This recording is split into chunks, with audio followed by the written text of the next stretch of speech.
Physical editions will never die. Let's go!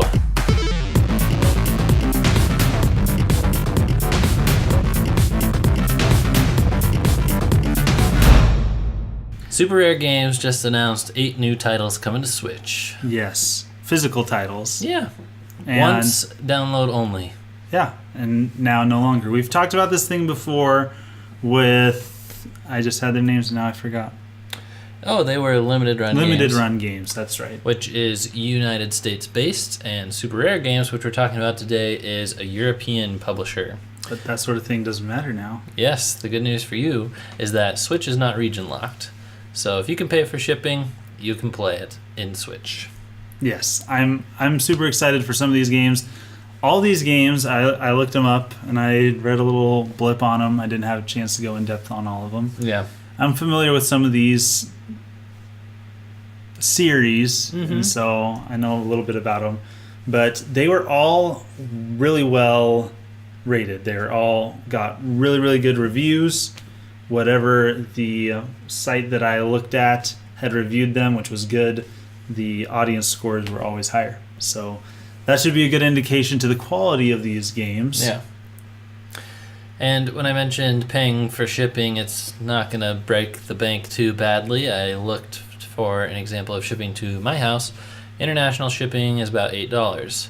That's not bad. Now, I think you do have to pay in euros when you shop at Super Rare Games. So I think if you go through PayPal or Amazon Pay or one of those services, they might handle that kind of currency difference for you. Money changing. Yeah. So you can also use your card if you are from Europe, like I know a lot of our viewers are, and then you don't even have to pay for international shipping. Lucky you. So every game that we're about to talk about comes with the Switch case, the physical cartridge, and both a sticker and a trading card pack. Now, is that sticker for Super Rare Games, or is it for the games? The games. Ooh, that's really cool. And it is limited, just like limited run games. Looks like each of these 8 titles is going to have 3,000 to 5,000 copies. That sounds very, very limited.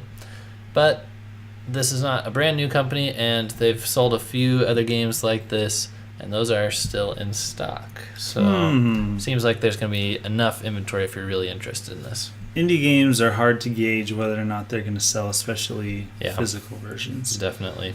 So what do we got?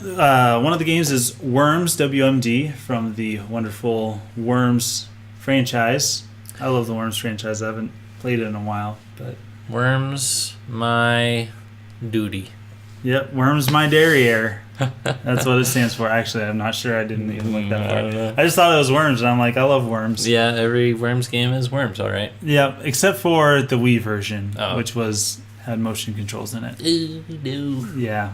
I know I played it a little bit. I don't remember if you played it. I rented it for like a day. I wouldn't remember if I did. So Anyway, Worms is great, and this got a really good review, so I'm guessing that this rendition is no different. Nice, and it does look like they partnered with games that were received well. Yes.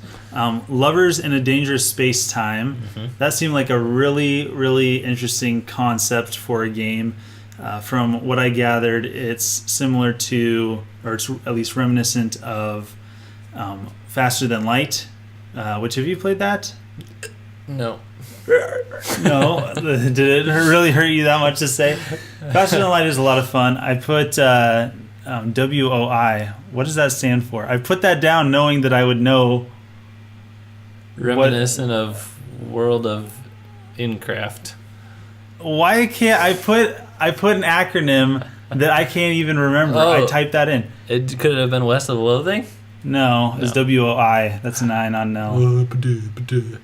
And speaking of abbreviations, That's Glenn sad. says it was Worms of Mass Destruction. Okay. Which, he's got a question mark, but it's coming out of Glenn's fingertips, so I'm sure it's factually correct. It's got to be. I would say that that's probably what it is. Anyway, it seemed... Now I'm bothered by the fact that I put down that it's reminiscent of a certain game, and I thought, like, immediately as I saw it, it's reminiscent of this. What was the other game? Oh, the one game that you're What's that game that we played where you had the gamepad and Ryan had a nunchuck or a Wiimote and I had a Wiimote? Right. It was one of the most underrated Wii U games possible. It was one of the most Wii U specific games possible, right? Yeah. It was Affordable Space Adventures. There was another game that I was thinking of, this WOI, but I can't think of it. WOI went AWOL. Yes, that's right. But any game that draws a comparison to Affordable Space Adventures is interesting to me. It's like a co-op thing where you're flying through space, shooting stuff. Oh. And you got Wings of Icarus. That was the game I was thinking of. I'm like, okay. I was thinking 2D. Have you played? Yes, Escape is the game that we can never remember what it's called. No, Wings of Icarus, which, have you heard of that game? Sure. It's basically a steampunk game where you're in this airship, and you can play it co-op where you're battling against another ship, or you can play it just by yourself, and you are the gunner, the captain of the ship, and the engineer. Wow. And you have to fix the ship, you have to steer the ship, and you have to gun them, and you have to go to the different stations. Yeah. And it also is reminiscent of Faster Than Light because it has roguelike things in it. A roguelike. I can't speak today. I can't word. Aspects. Yes, thank you. I'm done. Okay, so the next game. I'll talk about the next one. Yes. You give your little tongue a break. Thank you. Mutant Mudds Collection by Atui is being released physically through Super Rare Games. It's good. It's a European developer, so it's nice that you got to partner with these guys. It's a great collection. You can get on eShop right now. You can get all of these on eShop right now, but it comes with 3 Mutant Mudds games, and I had not been a fan of the series prior to the collection.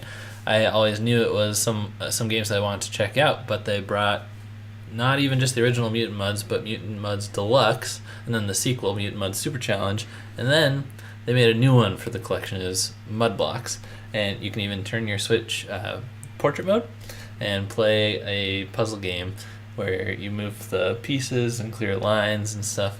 We'll use the touch screen. It's great to have in your lap. Curl up on the couch and bust some muds.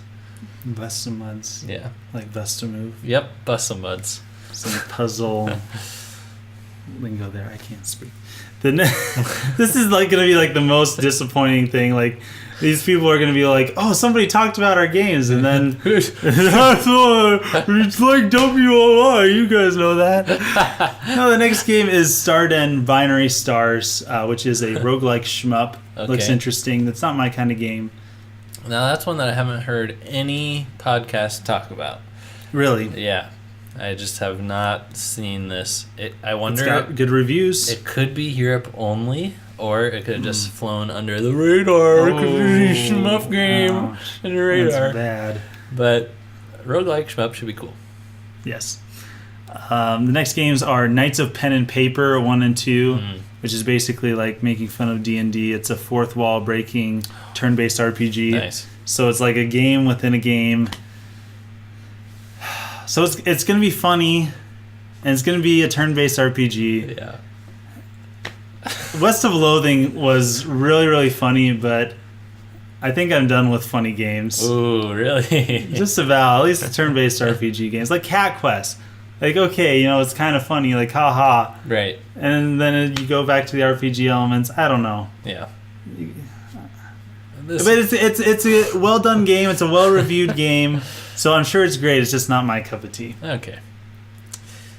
Next up, we got Faerun Correction. Yes. I have a correction for you, Glenn. So these are reminiscent of the 2D Legend of Zelda games. It's another collection. So there's a couple of games. Some of them are really short. But it looks really good. Very reminiscent of Legend of Zelda, like I said, like the original. And yeah, very well reviewed. Like all of these games, they have glowing reviews, 8s to 9s, and up. Oh, that's cool. The next two you definitely don't want to miss. I am personally attached to the it's spreading. the N bad. series of N, N+, and now N++. This is not a programming game. It is a platforming game. This is the next one going to be Unsharp. Unsharpened. That's like Uncharted. N-sharp FE. Yeah. Oh, there you go. So stupid jokes, guys. This is bad. We should just keep our streams in the mornings. No more afternoon, evening streams. This is bad. It's a really hard platforming game that I think was made even before Super Meat Boy or anything. It was Flash back in the day. You get this little tiny ninja on the screen that has huge jumps and wall jumps and everything. There's spikes everywhere. So in the modern games, they include classic graphics and updated graphics and stuff, and just more levels than you'll ever be able to beat. But it's very fun as long as until you hit the skill cap and then press through that and then get crushed again. You're gonna be having fun the whole time. I remember playing N+, and I would get, through the first couple levels, and then it would just get so hard. And I'd always want to keep on playing and keep on trying to get one step further. Yep. But I always got to the point where I'm like, I can't. I got to just put this down now.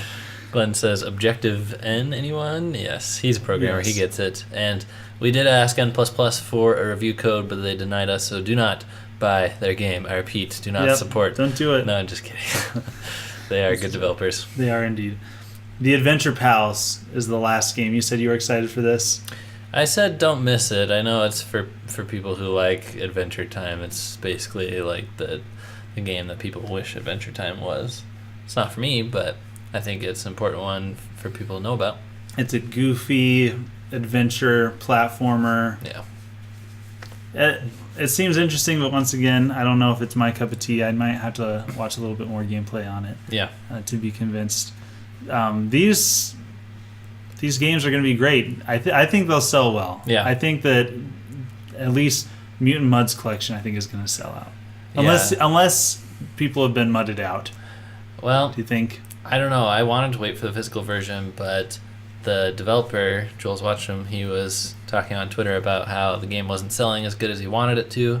And I was like, oh no, if that's the case, it might never be physical. I should go support him right now and download Mutant Mud. So I got it, and I hope some people who want to play Mutant Muds have yet to buy it or are fine with getting a second copy for their collection.